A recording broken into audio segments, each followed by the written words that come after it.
ಒಂದು ದಿನ ಅತ್ತೆ ಶಾರದಾ ಟೀಪಾಯ್ ಮೇಲಿರುವ ಖಾಲಿ ಬಿರಿಯಾನಿ ಬಕೆಟ್ ಅನ್ನು ನೋಡುತ್ತಾ ಕೋಪದಿಂದ, ಅನಾಮಿಕಾ, ಭಾವನಾ ಎಂದು ತನ್ನ ಇಬ್ಬರು ಸೊಸೆಯರನ್ನು ಕರೆಯುತ್ತಾಳೆ. ಇಬ್ಬರು ಸೊಸೆಯರು ಬರುತ್ತಾರೆ.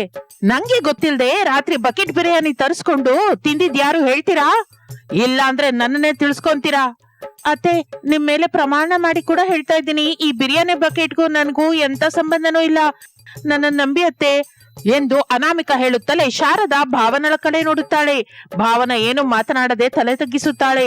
ಶಾರದಂಗೆ ಬಿರಿಯಾನಿ ಕಳ್ಳ ಯಾರು ಎಂದು ತಿಳಿದು ಹೋಗುತ್ತದೆ. ಅನಾಮಿಕಾ, ನೀನ್ ಹೋಗಿ ಕೆಲಸ ಮಾಡ್ಕೋ. ಸರಿ ಅತ್ತೆ ಎಂದು ಅನಾಮಿಕಾ ಅಲ್ಲಿಂದ ಹೊರಟು ಹೋಗುತ್ತಾಳೆ. ಈಗ ಹೇಳು ಚಿಕ್ಕ ಸೊಸೆ, ಬಕೆಟ್ ಬಿರಿಯಾನಿನ ಯಾವಾಗ ತರಿಸ್ಕೊಂಡೆ? ಯಾರು ತಗೊಂಡ್ಬಂದ್ರು? ಯಾರ್ಯಾರು ತಿಂದ್ರಿ? ಎಲ್ಲಿ ತಿಂದ್ರಿ? ಅದು ಅತ್ತೆ, ಮತ್ತೆ ಕಿರಿಕಿರಿ ಮಾಡ್ದೆ ಹೇಳು ಸೊಸೆ. ಅದು ಅತ್ತೆ, ಮೊನ್ನೆ ನೀವು ಮಾಡಿದ ಸೌತೆಕಾಯಿ ಸಾರು ನನ್ಗೆ ಹಿಡಿಸ್ಲಿಲ್ಲ. ಏನು ತಿನ್ನದೆ ಮಲಗ್ಬಿಟ್ಟೆ. 1 ಗಂಟೆ ರಾತ್ರಿಗೆ ತುಂಬಾ ಹಸಿವೆ ಆಯ್ತು. ಇನ್ನು ನಿಮ್ ಮಗಂಗೆ ಹೇಳ್ದೆ, ಆಗ ಬಿರಿಯಾನಿ ಆರ್ಡರ್ ಮಾಡಿದ್ರು. ಎಲ್ಲ ತಿಂದ್ಬಿಟ್ಟೆ ಎಂದು ಹೇಳುತ್ತಲೇ ಶಾರದಾ ಆಶ್ಚರ್ಯದಿಂದ, ಏನೇ ನೀನ್ ಹೇಳೋದು?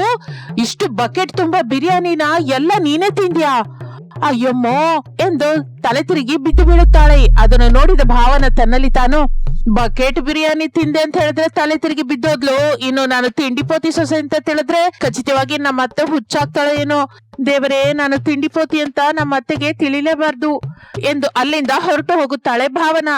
ಶಾರದಳ ಗಂಡ ಪ್ರಸಾದ್ ಹೊಲದ ಕೆಲಸ ಮಾಡುತ್ತಾ ಇರುತ್ತಾನೆ. ದೊಡ್ಡ ಮಗ ರಮೇಶ್ ಹೋಟೆಲ್ ಅಲ್ಲಿ ಕೆಲಸ ಮಾಡ್ತಾ ಇರ್ತಾನೆ. ಚಿಕ್ಕ ಮಗ ವಿನೋದ್ ಒಂದು ಸಾಫ್ಟ್ವೇರ್ ಆಫೀಸ್ ಅಲ್ಲಿ ಟ್ರೈನಿಂಗ್ ತಗೋತಾ ಇರ್ತಾನೆ. ಶಾರದಳ ಕುಟುಂಬವೆಲ್ಲವೂ ಪ್ರಸಾದ್ ರಮೇಶರ ಸಂಪಾದನೆಯ ಮೇಲೆ ಜೀವಿಸುತ್ತಾ ಇರುತ್ತದೆ. ಅಂತಹ ಕುಟುಂಬದೊಳಗೆ ಪರಮ ತಿಂಡಿಪೋತಿಯಾದ ಸೊಸೆ ಭಾವನ ಬಂದಳು ಎಂದು ನಂತರ ಅರ್ಥವಾಗುತ್ತೆ. ಆ ದಿನ ರಾತ್ರಿ ಅವರ ರೂಮಲ್ಲಿ ಅವರು ಪ್ರಶಾಂತವಾಗಿ ಮಲಗಿದ್ದರೆ, ಭಾವನ ಮಾತ್ರ ಬೆಡ್ ಮೇಲೆ ಕೂತ್ಕೊಂಡು ಬೇಳೆ ಉಪ್ಪು ಡಬ್ಬವನ್ನು ತನ್ನ ಮುಂದೆ ಇಟ್ಟುಕೊಂಡು ಹಸಿ ತೊಗರಿಬೇಳೆ ತಿಂತಾ ಇರ್ತಾಳೆ. ಗಂಡ ವಿನೋದ್ ಮಾತ್ರ ಬೆಡ್ ಪಕ್ಕದಲ್ಲಿರುವ ಕುರ್ಚಿಯಲ್ಲಿ ಕೂತ್ಕೊಂಡು ನಿದ್ದೆ ಮಾಡ್ತಾ ಇರ್ತಾನೆ. ಹಸಿ ಬೇಳೆ ಕೂಡ ತುಂಬಾ ರುಚಿಯಾಗಿದೆ. ಎಲ್ಲ ಬಿಟ್ಟು 2 kg ತೊಗರಿಬೇಳೆ ತಿಂದ್ಬಿಟ್ಟಿದ್ದೀನಿ. ಈಗ ಯಾವ ಬೇಳೆ ತಿನ್ಬೇಕಪ್ಪ ಎಂದು ತನ್ನ ಮುಂದಿರುವ ಬೇಳೆ ಡಬ್ಬವನ್ನು ನೋಡುತ್ತಾಳೆ. ಆಗ ಭಾವನಿಗೆ ತುಂಬಿರುವ ಹೆಸರು ಬೇಳೆ ಡಬ್ಬ ಕಾಣಿಸುತ್ತೆ. ಹೆಸರು ಬೇಳೆ ತಿಂತೀನಿ, ಡಬ್ಬ ತುಂಬಾ ಇದೆ ಅಂತಂದ್ರೆ ಖಚಿತವಾಗಿ ಇದು ಕೂಡ 2 kg ಇದ್ದೇ ಇರುತ್ತೆ ಎಂದು ಹೆಸರು ಬೇಳೆಯನ್ನು ತಿನ್ನೋದಕ್ಕೆ ಶುರು ಮಾಡುತ್ತಾಳೆ. ಆಗಲೇ ಹಾಲ್ಗೆ ಬಂದ ಶಾರದಾ ಲೈಟ್ ಹಾಕುತ್ತಾಳೆ. ಮನೆಯೆಲ್ಲ ಸುತ್ತಲೂ ನೋಡುತ್ತಾಳೆ. ಒಂದು ಮೂಲೆಯಲ್ಲಿ ಬೆಕ್ಕು ಕಾಣಿಸುತ್ತೆ. ನೀನೇ ಅಂತ ನನ್ ಗಂಡಂಗ್ ಹೇಳದ್ನೆ, ಆದ್ರೂ ಅವನು ನನ್ ಮಾತ್ ಕೇಳದೆ ಹೋಗಿ ನೋಡಿ ಬಾ ಶಾರದಾ ಅಂತ ಹೇಳ್ದ. ಇಲ್ಲಿ ನೋಡು, ಬಂದೆ, ನೋಡ್ದೆ, ನೀನೇ ಕಾಣಿಸ್ದೆ. ಈಗ ಹೋಗಿ ಇದೇ ವಿಷಯ ಅವನಿಗೆ ಹೇಳ್ಬೇಕು ಎಂದು ಲೈಟ್ ಆಫ್ ಮಾಡುತ್ತಾಳೆ. ಆಗ ಶಾರದಂಗೆ ಚಿಕ್ಕ ಮಗನ ರೂಮಿನಲ್ಲಿ ಬೆಳಕು ಕಾಣಿಸುತ್ತೆ. ಚಿಕ್ಕವನ್ ಇನ್ನೂ ವರ್ಕ್ ಮಾಡ್ಕೊತಾ ಇದ್ದಾನೆ ಇರ್ಬೇಕು, ಟೀ ಮಾಡ್ಕೊಡ್ತೀನಿ ಎಂದು ಮತ್ತೆ ಲೈಟ್ ಹಾಕಿ ಕಿಚನ್ ಕಡೆಗೆ ಹೋಗುತ್ತಾ ಇರುವಾಗ ಬೆಡ್ರೂಮ್ ಒಳಗಿಂದ ಪ್ರಸಾದ್ ಬರ್ತಾನೆ. ಕಿಚನ್ ಕಡೆ ಹೋಗ್ತಾ ಇರುವ ಶಾರದಾ ಕಾಣಿಸುತ್ತಾಳೆ. ಶಾರದಾ, ಯಾವಾಗ ಎದ್ರು ಆಗ್ಲೇ ಅಡಿಗೆ ಮಾಡೋದಾ? ಬಂದು ಮಲ್ಕೋ ಎಂದು ಹೇಳುತ್ತಾನೆ. ಆ ಮಾತನ್ನು ಕೇಳಿ ಭಾವನಾ ಭಯಪಡುತ್ತಾಳೆ. ಬಾಯಿ ತುಂಬಾ ಇರುವ ಬೇಳೆಯನ್ನು ಅಗಿಯದೆ ಹಾಗೆ ಇಟ್ಟುಕೊಂಡು ತನ್ನಲ್ಲಿ ತಾನು, ಅಮ್ಮೋ, ಅತ್ತೆ ಈಗ ಎದ್ದು ಕಿಚನ್ ಒಳಗೆ ಹೋಗ್ತಾ ಇದ್ದಾಳ. ಸ್ವಲ್ಪ ಹೊತ್ತಾಗಿದ್ರೆ ಸಿಕ್ಕಾಕೋತಾ ಇದ್ದೆ. ಮಾವಯ್ಯ ದೇವ್ರ ಹಾಗೆ ಬಂದು ಕಾಪಾಡಿದ್ರು ಎಂದು ಅಂದುಕೊಳ್ಳುತ್ತಾಳೆ. ಶಾರದಾ ಗಂಡ ಪ್ರಸಾದನ ಮಾತನ್ನು ಕೇಳಿ ಲೈಟ್ ಆಫ್ ಮಾಡಿ ರೂಮ್ ಒಳಗೆ ಹೋಗುತ್ತಾಳೆ. ಭಾವನಾ ಬೇಳೆ ತಿನ್ನೋದಕ್ಕೆ ಶುರು ಮಾಡುತ್ತಾಳೆ. ಹಾಗೆ ಸಮಯ ಕಳೆಯುತ್ತಾ ಇರುತ್ತದೆ. ಇನ್ನು ಬೆಳಗಿನ ಜಾವ 5 ಗಂಟೆ ಸಮಯ. ಅಲಾರಾಮ್ ಮೊಳಗುತ್ತದೆ. ಅನಾಮಿಕಾ ಎದ್ದು ಕಿಚನ್ ಒಳಗೆ ಬರ್ತಾಳೆ. ಲೈಟ್ ಹಾಕುತ್ತಾಳೆ. ಅಷ್ಟೇ, ಖಾಲಿಯಾಗಿರುವ ಉಪ್ಪು ಬೇಳೆ ಡಬ್ಬಗಳು ಕಾಣಿಸುತ್ತೆ. ಅನಾಮಿಕಾ ಭಯದಿಂದ ಗಟ್ಟಿಯಾಗಿ, ಅತ್ತೆ, ಮಾವಯ್ಯ, ಏನು ಅಂದ್ರೆ ಎಲ್ರು ಕಿಚನ್ ಒಳಗ್ ಬನ್ನಿ ಎಂದು ಅರಚುತ್ತಾಳೆ. ಅಷ್ಟೇ, ಎಲ್ಲರ ನಿದ್ದೆ ಏಟಿಗೆ ಓಡಿ ಹೋಗುತ್ತೆ. ಗಾಬರಿಯಿಂದ ಕಿಚನ್ ಒಳಗೆ ಬರ್ತಾರೆ ಎಲ್ರು. ಭಾವನ ಮಾತ್ರ ಯಾವ ಟೆನ್ಷನ್ ಇಲ್ಲದೆ ಬಂದು ನಿಲ್ಲುತ್ತಾಳೆ. ಏನಾಯ್ತು ಸೊಸೆ, ಯಾಕೆ ಹಾಗೆ ಅರಚಿದೆ? ಅತ್ತೆ, ಬೇಳೆ ಉಪ್ಪಿನ ಡಬ್ಬ ನೋಡಿ ಒಂದ್ಸಲ. ಎಲ್ಲರೂ ನೋಡುತ್ತಾರೆ. ಡಬ್ಬಗಳೆಲ್ಲ ಖಾಲಿಯಾಗಿರುತ್ತೆ. ಎಲ್ಲರೂ ಶಾಕ್ ಆಗುತ್ತಾರೆ.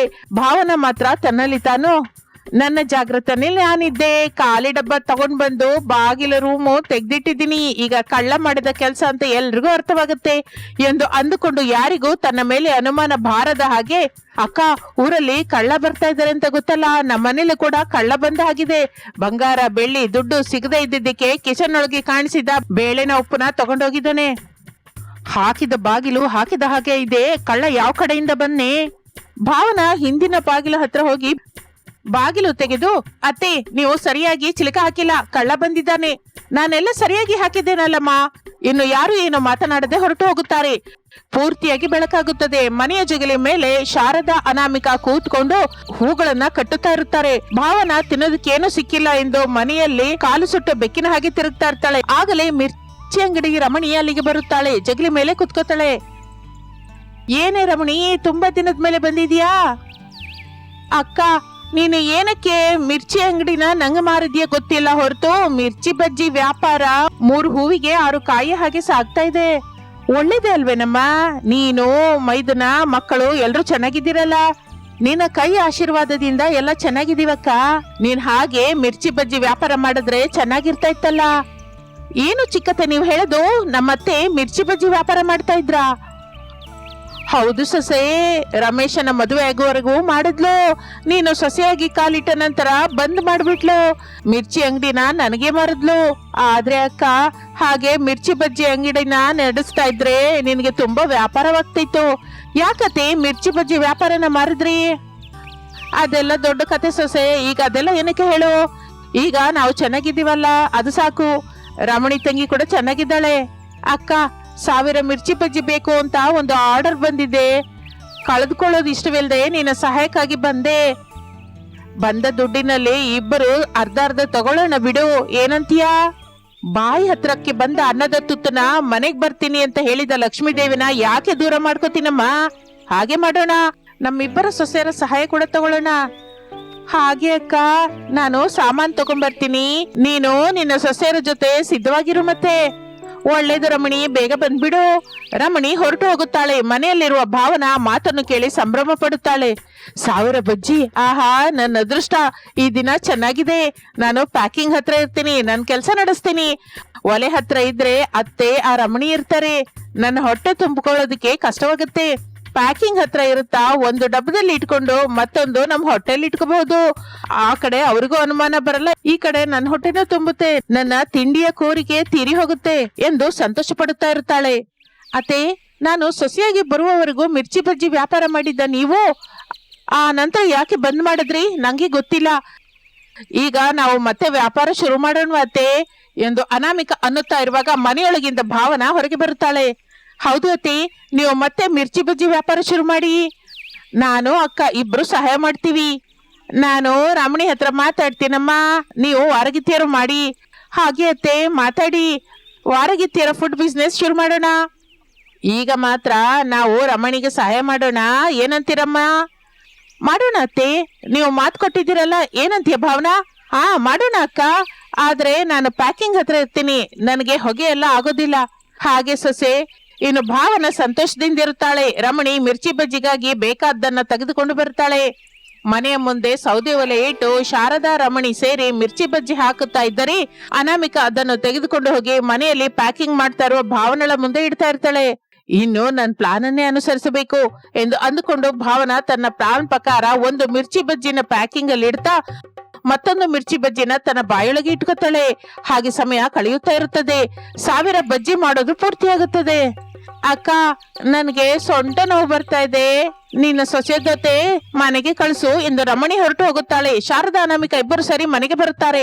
ಭಾವನಾ ಅವರನ್ನು ಗಮನಿಸದೆ ಮಿರ್ಚಿ ಬಜ್ಜಿ ಚೆನ್ನಾಗಿ ತಿಂದು ತುಂಬಾ ದಪ್ಪವಾಗಿರುತ್ತಾಳೆ. ಆಗ ಇಬ್ಬರಿಗೂ ಅರ್ಥವಾಗುತ್ತದೆ, ಭಾವನಾ ಮಾಮೂಲಿ ಭಾವನಾ ಅಲ್ಲ ಎಂದು ತಿಂಡಿಪೋತಿ ಭಾವನಾ ಎಂದು ತಿಳಿಯುತ್ತಾರೆ. ಈಗ ಹೇಳು ದೊಡ್ಡ ಸೊಸೆ, ನಿನ್ನ ವಾರಗಿತ್ತಿ ಪರಮ ತಿಂಡಿಪೋತಿ, ನೀವಿಬ್ಬರು ಸೇರಿ ಫುಡ್ ಬಿಸ್ನೆಸ್ ಮಾಡ್ತೀರಾ ಎಂದು ಅತ್ತೆ ಕೇಳಿದ ಪ್ರಶ್ನೆಗೆ ಉತ್ತರ ಹೇಳಲಾರದೆ ಹೋಗುತ್ತಾಳೆ ಅನಾಮಿಕಾ. ಹಾಗೆ ವಾರಗಿತ್ತಿಯರು ಶುರು ಮಾಡಬೇಕು ಎಂದುಕೊಂಡ ಮಿರ್ಚಿ ಬಜ್ಜಿ ವ್ಯಾಪಾರ ಫೇಲ್ ಆಗುತ್ತದೆ. ರಮಣಿ ಹತ್ರ ಮಾತು ಬರುತ್ತೆ ಎಂದು ಅತ್ತೆ ಶಾರದಾ ಭಾವಿಸಿ ದೊಡ್ಡ ಸೊಸೆ ಅನಾಮಿಕಳ ಜೊತೆ ಸೇರಿ ಮತ್ತಷ್ಟು ಮಿರ್ಚಿ ಬಜ್ಜಿ ಮಾಡಿ ಕಳಿಸುತ್ತಾಳೆ. ರಮಣಿ ಅದನ್ನು ನೋಡಿ ಸಂತೋಷ ಪಡುತ್ತಾಳೆ. ಅತಿಯಾಗಿ ಮಿರ್ಚಿ ಬಜ್ಜಿ ತಿಂದ ಭಾವನಳನ್ನು ಹಾಸ್ಪಿಟಲ್ಗೆ ಕರ್ಕೊಂಡು ಹೋಗ್ತಾರೆ. ಇದು ಇಂದಿನ ಕತೆ. ಮತ್ತೊಂದು ಆಸಕ್ತಿಕರ ಕಥೆ ಜೊತೆ ಮತ್ತೆ ಸೇರೋಣ. ಅಲ್ಲಿಯವರೆಗೂ ವಿರಾಮ. ನಮಸ್ತೆ. ಹಲೋ ಫ್ರೆಂಡ್ಸ್, ಈ ದಿನ ನಾವಿಬ್ಬರು ವಾರಗಿತ್ತಿಯರ ಅನುಬಂಧ ಕತೆ ಜೊತೆ ನಿಮ್ ಹತ್ರ ಬಂದಿದ್ದೀವಿ. ಹೌದು ಫ್ರೆಂಡ್ಸ್, ಒಂದೇ ಮನೆಯಲ್ಲಿ ಬಂದಿದ್ದೀವಿ. ಒಂದೇ ರಕ್ತವಲ್ಲದಿದ್ದರೂ ಕಷ್ಟ ಬಂದರೆ ಒಟ್ಟಾಗಿ ನಿಲ್ಲುವುದು ವಾರಗಿತ್ತಿಯರೇ ಅಲ್ವಾ?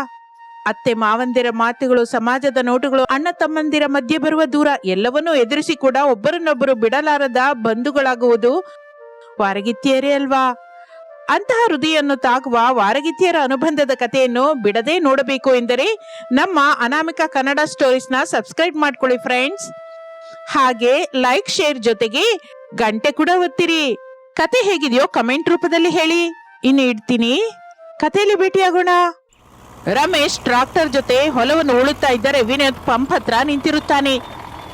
ಈ ಹೊಲ ತುಳ್ಳೋದು ಈಗೀಗ್ಲೇ ಆಗ್ತಾ ಇಲ್ಲ. ಅಮ್ಮನ ಮನೆಗೆ ಹೋದ ಭಾವನಾ ನನ್ನನ್ನು ಅಲ್ಲಿಗೆ ಬಾ ಅಂತ ಪದೇ ಪದೇ ಕರಿತಾ ಇದ್ದಾಳೆ. ಬೆಳಿಗ್ಗೆನೆ ಹೋಗೋಣ ಅಂದ್ರೆ ಹೊಲ ಉಳಿದ ಮೇಲೆ ಹೋಗೋಣ ತಮ್ಮ ಅಂತ ಹೇಳಿದ್ದಾನೆ. 3 ಗಂಟೆಯಿಂದ ಅಣ್ಣ ತಮ್ಮಂದಿರು ಒಂದೇ ಸಮನೆ ಉಳ್ತಾ ಇದೀವಿ. ಈ ಹೊಲದ ಕೆಲಸ ಮಾತ್ರ ಆಗ್ತಾ ಇಲ್ಲ. 1 ಗಂಟೆ ಹಾಗೂ ಹೋಗಿದೆ ಎಂದು ತನ್ನಲ್ಲಿ ತಾನು ಅಂದುಕೊಳ್ಳುತ್ತಾ ಇದ್ದರೆ ಪಂಪ್ ದಡದ ಮೇಲಿರೋ ವಿನೋದ್ ಸೆಲ್ ಫೋನ್ ಮೊಳಗುತ್ತದೆ. ವಿನೋದ್ ಹೋಗಿ ನೋಡುತ್ತಾನೆ. ಭಾವನಾ ಕಾಲಿಂಗ್ ಅಂತ ಇರುತ್ತೆ. ಹಲೋ ಭಾವನಾ. ಅಮ್ಮನವರ ಮನೆಯಲ್ಲಿ ಹೂಗಿಡಗಳ ಮಧ್ಯೆ ಭಾವನಾ ನಿಂತಿರುತ್ತಾಳೆ. ಎಲ್ಲಿವರೆಗೆ ಬಂದಿದ್ದೀರಿ? ಇನ್ನು ಹೊಲದ ಹತ್ರನೇ ಇದ್ದೇನೆ ಭಾವನಾ ಎಂದು ವಿನೋದ್ ಹೇಳುತ್ತಲೇ ಭಾವನಾ ಕೋಪದಿಂದ ಫೋನ್ ಇಡುತ್ತಾಳೆ. ವಿನೋದನಿಗೆ ಏನೂ ಅರ್ಥವಾಗಲಿಲ್ಲ. ಅಯೋಮಯದಿಂದ ಮುಖವಿಡುತ್ತಾನೆ. ಮೈಯೆಲ್ಲ ಇರುವ ಕೆಸರಿನ ಜೊತೆ ರಮೇಶ್ ಪಂಪ್ ಹತ್ರ ಬರ್ತಾನೆ. ವಿಚಾರಿಸುತ್ತಾ ಕಾಣಿಸ್ತಾ ಇರುವ ತಮ್ಮ ವಿನೋದನ ದುಃಖವನ್ನು ರಮೇಶ್ ಅರ್ಥ ಮಾಡ್ಕೋತಾನೆ. ದೊಡ್ಡ ಮನಸ್ಸಿನಿಂದ, ತಮ್ಮ ನೀನು ನಾದಿನಿ ಹತ್ರ ಹೋಗು, ಕತ್ತಲಾಗುವವರೆಗೂ ಆದ್ರೂ ಪರವಾಗಿಲ್ಲ, ಹೊಲವೆಲ್ಲ ನಾನೇ ಉಳ್ತೀನಿ, ನೀನು ಅತ್ತೆ ಮನೆಗೆ ಹೋಗು. ಆ ಮಾತನ್ನು ಕೇಳುತ್ತಲೇ ವಿನೋದ್ ಮುಖ ಹೊಸ ಲೈಟ್ ಹಾಗೆ ಬೆಳಗಿ ಹೋಗುತ್ತದೆ. ನೀನ್ ತುಂಬಾ ಒಳ್ಳೆಯವನಣ್ಣಯ್ಯ ಎಂದು ಹೇಳಿ ನಿಮಿಷ ಕೂಡ ಹೊಲದ ಹತ್ರ ಇರಲಾರದೆ ವಿನೋದ್ ಮನೆಗೆ ಹೊರಡುತ್ತಾನೆ. ಅತ್ತೆ ಶಾರದಾ ಅಂದವಾಗಿ ಸಿಂಗರಿಸಿಕೊಂಡು ಹಾಲ್ಗೆ ಬರ್ತಾಳೆ. ಹಾಲ್ನಲ್ಲಿ ಅವಳ ದೊಡ್ಡ ಸೊಸೆ ಅನಾಮಿಕಾ ಕಾಣಿಸಲಿಲ್ಲ. ಶಾರದಂಗೆ ಕೋಪ ಬರುತ್ತೆ. ಅನಾಮಿಕಾ, ಅನಾಮಿಕಾ ಎಂದು ಗಟ್ಟಿಯಾಗಿ ಕರೆಯುತ್ತಾಳೆ. ಆಗಲೇ ಜಡೆಯಲ್ಲಿ ಹೂವು ಇಟ್ಟುಕೊಂಡು ತನಗೆ ಇರುವ ಸೀರೆಯಲ್ಲಿ ಒಂದು ಅಂದವಾದ ಸೀರೆ ಉಟ್ಟುಕೊಂಡು ಸಿಂಪಲ್ ಆಗಿ ಹಣೆ ಮೇಲೆ ಬೊಟ್ಟು ಇಟ್ಕೊಂಡು ಅನಾಮಿಕಾ ಅತ್ತೆ ಹತ್ರ ಬರ್ತಾಳೆ. ಹೋಗೋಣವತ್ತೆ ಎಂದು ಅನಾಮಿಕಾ ಅನ್ನುತ್ತಲೇ ಶಾರದಂಗೆ ಸ್ವಲ್ಪ ವ್ಯಂಗ್ಯವಾಗಿ, ಬೇಡ ಸೊಸೆ, ಹಾಲಲ್ಲಿ ಕೂತ್ಕೊಂಡು ಒಬ್ಬರನ್ನೊಬ್ಬರು ನೋಡ್ಕೊಳ್ಳೋಣ, ಅದಕ್ಕೆ ಅಲ್ವಾ ನೀನ್ ಅಷ್ಟೆಲ್ಲ ಸಿಂಗರ್ಸ್ಕೊಂಡಿದ್ಯಾ ಎಂದು ಅನ್ನುತ್ತಲೇ ಅನಾಮಿಕಾ ಬಾಯಿಂದ ಒಂದು ಮಾತು ಕೂಡ ಬರಲಿಲ್ಲ. ಹಾಗೆ ಕಲ್ಲು ಬಂಡೆ ಹಾಗೆ ಯಾಕೆ ನಿಂತಿದ್ಯಾ? ಇದಕ್ಕೆ ಅಲ್ವಾ ನಾವು ಹೀಗೆ ತಯಾರಾಗಿರೋದು?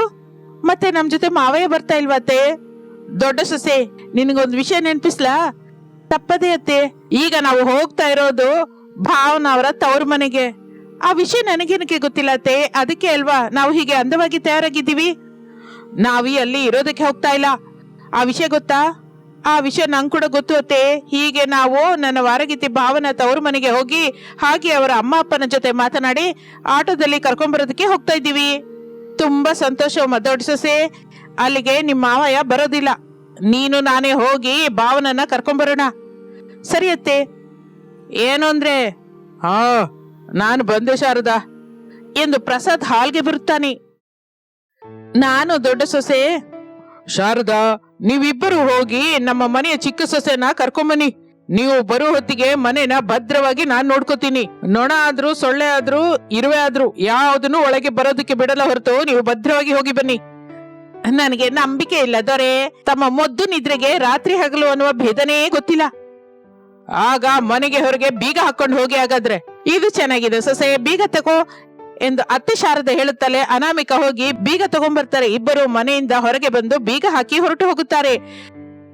ಸೈಕಲ್ ತುಳಿಯುತ್ತಾ 10 ನಿಮಿಷದ ನಂತರ ವಿನೋದ್ ಮನೆಗೆ ಬರುತ್ತಾನೆ. ಮನೆಗೆ ಹಾಕಿದ ಬೀಗವನ್ನು ನೋಡಿ ಅವನಿಗೆ ಅಣಗಿಸಿದ ಹಾಗೆ ಆಗುತ್ತದೆ. ಅಮ್ಮಂಗೆ ಹೇಳಿದೆ ಭಾವನ ಹತ್ರ ಹೋಗ್ಬಾರ್ದು. ನಾನೇನಾದ್ರೂ ಹೋದೆ ಅಂತ ಗೊತ್ತಾದ್ರೆ ಅಮ್ಮಂಗೆ ತುಂಬಾ ಕೋಪ ಬರುತ್ತೆ. ಅಮ್ಮ ಬೈಯೋ ಬೈಯಿಗೆ ಹೊಡೆಯೋ ಏಟಿಗೆ ಕೈ ಮುಗಿಬೇಕು. ಬೇಡಪ್ಪ, ಹೊಲದ ಹತ್ರಕ್ಕೆ ಹೋಗಿ ಚೆನ್ನಾಗಿ ಕೆಲಸ ಮಾಡ್ಕೋಬೇಕು ಎಂದು ತಿರುಗಿ ಹೊಲಕ್ಕೆ ಹೊರಟು ಹೋಗುತ್ತಾನೆ. ಇನ್ನು ಮನೆಯಲ್ಲಿ ಮಗಳು ಭಾವನಿಗೆ ತಾಯಿ ಸರೋಜಾ ಅತ್ತೆಯವರ ಮನೆಯಲ್ಲಿ ಹೇಗಿರ್ಬೇಕೋ ಹೇಳ್ತಾ ಇರ್ತಾಳೆ. ಭಾವನಿಗೆ ವಿನೋದನ ಮೇಲೆ ಕೋಪ ಇನ್ನೂ ಹೋಗಿರಲಿಲ್ಲ. ತನ್ನಲ್ಲಿ ತಾನು, ಮದುವೆಯಾಗಿ 1 ವಾರವಾಗಿದೆ, ನನ್ನನ್ನ ಕರ್ಕೊಂಡು ಹೋಗೋದಕ್ಕೆ ಬಾ ಅಂದ್ರೆ ಹೊಲದ ಕೆಲಸವಿದೆ ಅಂತಾನೆ, ಹೀಗಾದ್ರೆ ಸಂಸಾರ ಹೇಗೆ ಸಾಗುತ್ತೆ ಎಂದು ಭಾವನಾ ತನ್ನ ಮನಸ್ಸಿನಲ್ಲಿ ಅಂದುಕೊಳ್ಳುತ್ತಾ ಇರುತ್ತಾಳೆ. ಶಾರದಾ ಅನಾಮಿಕಾ ಭಾವನಳ ತವರು ಮನೆಗೆ ಬರ್ತಾರೆ. ಸರೋಜಾ ರಮಣ ಮರ್ಯಾದೆ ಪೂರ್ವಕವಾಗಿ ಮಾತನಾಡಿಸುತ್ತಾರೆ. ಶಾರದಾ ಕೂತ್ಕೋತಾಳೆ. ಅನಾಮಿಕಾ ಪಕ್ಕದಲ್ಲೇ ನಿಂತಿರುತ್ತಾಳೆ. 1/4 ಗಂಟೆ ಮಾತನಾಡಿದ ನಂತರ ಭಾವನಳನ್ನು ಕರೆದುಕೊಂಡು ಆಟೋದಲ್ಲಿ ಹೊರಡುತ್ತಾರೆ.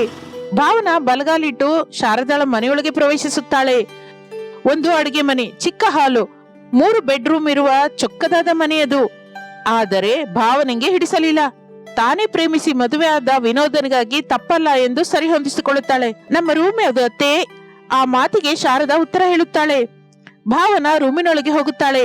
1 ಗಂಟೆಯ ನಂತರ ಭಾವನಾ ಮನೆಗೆ ಬಂದಿದ್ದಾಳೆ ಎಂದು ವಿಷಯ ತಿಳಿದುಕೊಂಡು ವಿನೋದ್ ಮನೆಗೆ ತಿರುಗಿ ಬರುತ್ತಾನೆ.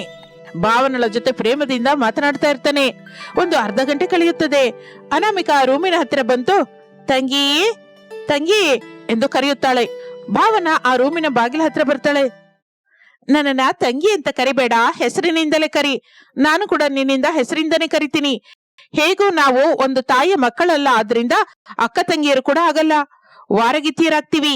ನೀನು ಭಾವನಾ ಅಂತ ಕರಿ, ನಾನು ನಿನ್ನನ್ನ ಅನಾಮಿಕಾ ಅಂತ ಕರಿತೀನಿ. ಭಾವನಾ ಹೀಗೆ ಮುಖದ ಮೇಲೆ ಖಡಾಖಂಡಿತವಾಗಿ ಹೇಳಿದ್ದರಿಂದ ಅನಾಮಿಕಾ ಅದನ್ನು ಕೇಳಿ ಆಶ್ಚರ್ಯ ಹೋಗುತ್ತಾಳೆ. ಮತ್ತೊಂದು ಮಾತು ಕೂಡ ಆಡಲಾರದೆ ಹೋಗ್ತಾಳೆ. ಇನ್ನೊಂದು ವಿಷಯ ಕೂಡ ಹೇಳ್ತೀನಿ, ಚೆನ್ನಾಗಿ ನೆನಪಿಟ್ಕೋ. ನೀನು ಮಾಡುವ ಕೆಟ್ಟ ಅಡಿಗೆನ ನಾನ್ ತಿನ್ನಲ್ಲ. ನಾನು ಓದ್ಕೊಂಡವಳು, ನನಗೆ ಬಂದ ಅಡಿಗೆನ ನಾನೇ ಮಾಡ್ಕೋತೀನಿ. ಇನ್ನು ನೀನ್ ಹೋಗ್ಬಹುದು. ಅನಾಮಿಕಾ ಏನೋ ಮಾತನಾಡದೆ ಹೊರಟು ಹೋಗುತ್ತಾಳೆ. ಆ ದಿನದಿಂದ ಒಂದೇ ಅಡಿಗೆ ಮನೆಯಲ್ಲಿ 2 ಒಲೆ ಉರಿತಾ ಇರುತ್ತದೆ. ಅವರವರ ಅಡಿಗೆ ಅವರದ್ದೇ.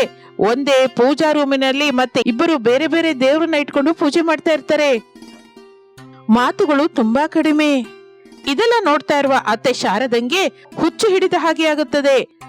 ಭಾವನಂಗೆ ಏನಾದ್ರೂ ಹೇಳೋಣ ಅಂತ ಅಂದ್ಕೊಂಡ್ರೆ, ನಾನು ಓದ್ಕೊಂಡವಳು ಅತ್ತೆ, ನನಗೆಲ್ಲ ಗೊತ್ತು, ಅನಾಮಿಕಳ ಹತ್ರ ಕಲ್ತ್ಕೋಬೇಕಾದ ಅಗತ್ಯ ನನಗಿಲ್ಲ ಎಂದು ಭಾವನಾ ಉತ್ತರ ಹೇಳ್ತಾ ಇದ್ಲು. ಅದೆಲ್ಲ ಭಾವನಾ, ವಾರಗಿತ್ತಿಯರ ಅನುಬಂಧ ಒಡ ಹುಟ್ಟಿದವರ ಬಂಧನಕ್ಕಿಂತ ದೊಡ್ಡದು. ಮದುವೆಯಾದ ಹೆಣ್ಣು ಮಕ್ಕಳಿಗೆ ಅಮ್ಮ, ಅಪ್ಪ, ಅಣ್ಣ, ಅತ್ತಿಗೆ, ತಮ್ಮ, ಮೈದುನ, ಅಕ್ಕ, ತಂಗಿ, ಅತ್ತೆಯವರ ಮನೆಗೆ ಬರಲಾರದ ಬಂದ. ಅವರು ನಮ್ಮ ನೆಂಟ್ರೆ ಹೊರತು ಆದವರಲ್ಲ, ಹತ್ತಿರ ಮೊದಲೇ ಆಗೋದಿಲ್ಲ. ಅರ್ಥ ಮಾಡ್ಕೊಮ್ಮ. ನೀವೇನ್ ಹೇಳಿದ್ರು ನಾನು ಕೇಳೋದಿಲ್ಲ, ನಾನು ಹೀಗೆ ಎಂದು ಭಾವನಾ ಹೊರಟು ಹೋಗುತ್ತಾಳೆ. ಇನ್ನು ದುಃಖದ ಮುಖದಿಂದ ಅನಾಮಿಕಳನ್ನು ನೋಡಿ, ದುಃಖ ಪಡಬೇಡ ಅನಾಮಿಕ, ಭಾವನನ್ನ ಅರ್ಥ ಮಾಡ್ಕೊಳ್ಳೋದಕ್ಕೆ ಟೈಮ್ ಹಿಡಿಯುತ್ತೆ. ಆ ಮಾತ್ರ ನಾನು ಅರ್ಥ ಮಾಡ್ಕೊಳ್ಳಲ್ವಾತೆ, ನಿನ್ನ ಮನಸ್ಸು ಬಂಗಾರ ಅಮ್ಮ ಎಂದು ಶಾರದಾ ಹೊರಟು ಹೋಗುತ್ತಾಳೆ. ಇನ್ನು ಆಗಿನಿಂದ ಭಾವನಾ ಹೊಲದಿಂದ ವಿನೋದ ಮನೆಗೆ ಬಂದ ನಂತರ ಅತ್ತೆ ಸೊಸೆಯರ ಮೇಲೆ ಇದ್ದದ್ದು ಇಲ್ಲದನ್ನು ಕಲ್ಪಿಸಿ ತಪ್ಪಾಗಿ ಹೇಳ್ತಾ ಇದ್ಲು. ಶಾರದಾ ಕೂಡ ತನಗೆ ಕಾಣಿಸಿದವರಿಗೆ ತಿಳಿದವರಿಗೆ ದೊಡ್ಡ ಸೊಸೆ ಅನಾಮಿಕಾ ಒಳ್ಳೆಯವಳು ಎಂದು, ಮನೆ ಕೆಲಸ ಚಕಚಕ ಮಾಡ್ತಾಳೆ ಎಂದು ದೊಡ್ಡದಾಗಿ ಹೇಳ್ತಾ ಇದ್ಲು. ಅದೆಲ್ಲ ಭಾವನಾ ತೆಗೆದುಕೊಳ್ಳಲಾರದೆ ಹೋಗ್ತಾಳೆ. ಅದರಿಂದ ಭಾವನಾ ಮೆಲ್ಲಗೆ ಬದಲಾಗುತ್ತಾಳೆ. ಚಿಕ್ಕ ಚಿಕ್ಕ ಮಾತುಗಳು, ಚಿಕ್ಕ ಚಿಕ್ಕ ಮುಖಗಳು ಶಾರದಂಗೆ ಅರ್ಥವಾಗಲಿಲ್ಲ. ಒಂದು ದಿನ ಶಾರದಾ ಭಾವನಳನ್ನ ಕೇಳ್ತಾಳೆ, ಈ ಮನೆ ಕೆಲಸದಲ್ಲಿ ಅನಾಮಿಕಳೆ ಮುಂದಿರ್ತಾಳೆ. ನನ್ನ ಅಡಿಗೆ ತಿನ್ನು ಅಂತ ಹೇಳಿದ್ರೆ ತಿನ್ನೋದಿಲ್ಲ, ಅದು ಮಾಡಿದ ಅಡಿಗೆ ಮಾತ್ರ ಲೊಟ್ಟೆ ಹಾಕೊಂಡು ತಿಂತೀರಾ? ನಾನು ಮಾಡಿದ ಅಡಿಗೆಗೆ ಏನೋ ಒಂದು ಕೊಂಕು ಹೇಳಿ ಏನೋ ಒಂದು ಮಾತಂತೀರಾ, ಅದು ನನಗೆ ಹಿಡಿಸ್ತಿಲ್ಲ ಅತ್ತೆ ಎಂದು ಹೇಳಿ ಭಾವನಾ ಹೊರಟು ಹೋಗುತ್ತಾಳೆ. ಆ ಮಾತುಗಳು ಶಾರದಂಗೆ ಶೂಲದ ಹಾಗೆ ಚುಚ್ಚುತ್ತದೆ. ಆ ರಾತ್ರಿ ಭಾವನಾ ಒಂದು ಒಳ್ಳೆ ನಿರ್ಣಯ ತೆಗೆದುಕೊಳ್ಳುತ್ತಾಳೆ. ಆ ದಿನ ರಾತ್ರಿ ಗಂಡನ ಹತ್ರ ನಾವು ಬೇರೆ ಸಂಸಾರ ಇಡೋಣರಿ ಎಂದು ಹೇಳುತ್ತಾಳೆ ಭಾವನಾ. ವಿನೋದನಿಗೆ ಬೇರೆ ಸಂಸಾರವಿರುವುದು ಇಷ್ಟವಿಲ್ಲ, ಆದರೆ ಬಲವಂತವಾಗಿ ಒಪ್ಪಿಸುತ್ತಾಳೆ. ಹಾಗೆ ಆ ರಾತ್ರಿ ಕಳೆಯುತ್ತದೆ. ಮಾರನೇ ದಿನದಿಂದ ಅನಾಮಿಕಾ ಭಾವನಾ ಒಬ್ಬರನ್ನು ಒಬ್ರು ನೋಡ್ಕೊಂಡಿಲ್ಲ.